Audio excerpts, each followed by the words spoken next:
Hi guys, hope you're doing well. I am back with yet another interesting word for today.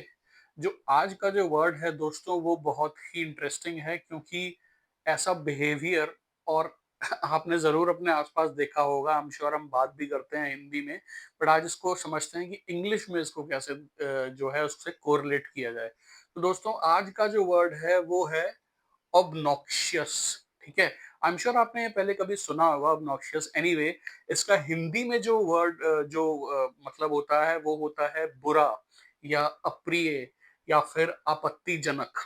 हम कई बार ऐसी statements बोल देते हैं, कई बार ऐसा बिहेवियर कोई शो कर देता है जिससे कि कोई ऑफेंड हो जाए या किसी को अनप्लेजेंट लगे कि यार कैसे बोल दिया, ये क्या बोल रहा है या ये क्या बोल रही है। तो that is the meaning of obnoxious, which means unpleasant, rude, annoying और offensive।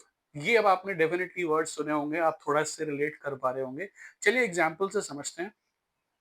The man was loud and obnoxious at the restaurant, offending other diners. कई बार आपने नोटिस किया होगा, आप रेस्टोरेंट जाते हैं खाना खाने के लिए, कुछ लोग ऐसे होते हैं जो बहुत ही ज्यादा तेज और लाउड बात करते हैं। इनफैक्ट कुछ लोग ऐसे होते हैं जो ना सिर्फ लाउड बात करते हैं, वो इस टोन में और इतना लाउडली बात करते हैं कि दूसरों को जो है वो अच्छा नहीं लगता। दे गेट ऑफेंडेड कि भाई ये कैसे बात कर रहे हैं। He doesn't have a very pleasant way of talking and it can offend anyone. तो ऐसे कई लोग आपने देखे होंगे, मैंने तो कई देखे हैं, बट आई एम श्योर आपने भी देखे होंगे। So this is how it is used. Second example देखते हैं। I really find her obnoxious when she talks over other people। ये देखिए एक ऐसी चीज है जो ऑफिसेज में देखने को मिलती है। कुछ लोग ऐसे होते हैं, उनकी आदत होती है कि वो ना the moment they start talking, the moment someone starts talking, they have this habit of talking over the other person। Talking over the other person का मतलब है कि वो उस व्यक्ति के ऊपर बात करना शुरू कर देते हैं। जैसे ही वो बोलना शुरू करता है उसके ऊपर वो भी बोलना स्टार्ट कर देते हैं, which is actually very obnoxious। It's an offensive behaviour. एक अनप्लेजेंट लगता है कि एटलीस्ट अगर आपको कोई बात कहनी है तो बात को खत्म होने दीजिए। ये नहीं कि किसी ने बात शुरू की और आप बीच में बोलना शुरू हो गए, आप सुन भी नहीं रहे हैं। And that sounds very obnoxious। ठीक है, थर्ड एग्जांपल देखते हैं।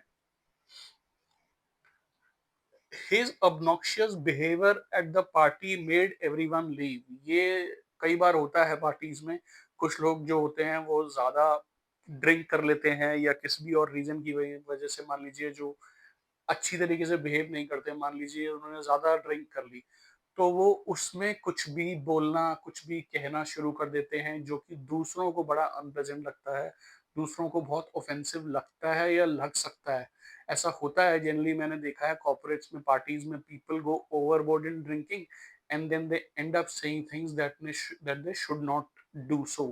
बट एनीवेज ये होता ही है एक एक तरीके से ना। This is very much present जो हमारे नॉर्मल, चाहे अपनी पर्सनल पार्टी हो या अपने मान लीजिए कॉर्पोरेट्स में हम देखते हैं, उनमें भी ये तो होता ही है।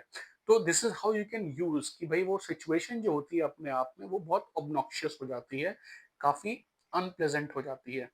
फोर्थ एग्जाम्पल देखते हैं। The smell of the garbage was so obnoxious it made us leave. ये देखिए कई बार क्या होता है, हम मान लीजिए किसी रोड पे जा रहे हैं जहाँ पे बहुत सारा कूड़ा या कचरा रखा हुआ है जो गार्बेज होता है, और कई बार गार्बेज ऐसा होता है जो स्टिंकिंग होता है, जिसमें से बहुत बदबू आ रही होती है। तो इनफैक्ट कई बार उस बदबू की वजह से आपने सुना होगा, देखा होगा कि लोग कहते हैं कि उन्होंने नाक सिकोड़ लिया अपना, कितनी ज्यादा बदबू थी। या फिर उस गार्बेज की वजह से उस जगह को हमने काफी जल्दी छोड़ने का एक फैसला लिया कि we need to leave this place because ये यहाँ पे बहुत ज्यादा बदबू है। कुछ ऐसी जगह भी हो सकती हैं, बट इसेंशियली गार्बेज का मतलब यही होता है कि वो बदबूदार होता है, स्टिंकिंग होता है। And it is it really is very obnoxious to stay at that kind of place जहाँ पे ऐसी कोई बदबू हो। ठीक है, तो नेक्स्ट एग्जाम्पल समझते हैं। some teenagers were being loud and obnoxious, sorry। देखिए टीनेजर्स जो होते हैं, जो 15-16 साल के बच्चे होते हैं, 20 साल के बच्चे होते हैं, या अप अंटिल इवन 25 ईयर्स, कुछ बाय नेचर बड़े ही लाउड होते हैं और कुछ खेलते वक्त या कुछ भी एक्टिविटी करते वक्त काफी लाउड हो जाते हैं। If they become so loud that it becomes kind of very obnoxious for people around. To hear them कि भाई इतनी ज़्यादा ये चिल्ला रहे हैं कि it's not a pleasant thing to hear. कई बार ग्रुप में होता है, बहुत सारा चिल्लाना शुरू हो जाते हैं, बहुत सारे लड़के अगर मान लीजिए वो फुटबॉल खेल रहे हैं या लड़कियां हैं, कहीं किसी की लड़ाई हो गई, तो generally it's not a very pleasant sight to see. वहां पर सिचुएशन जो है वो काफी, या वो चीज जो है वो काफी ऑब्नॉक्शियस हो जाती है। तो ये काफी कॉमन चीज है दोस्तों, अब आपको आई एम श्योर समझ में आ गई होगी।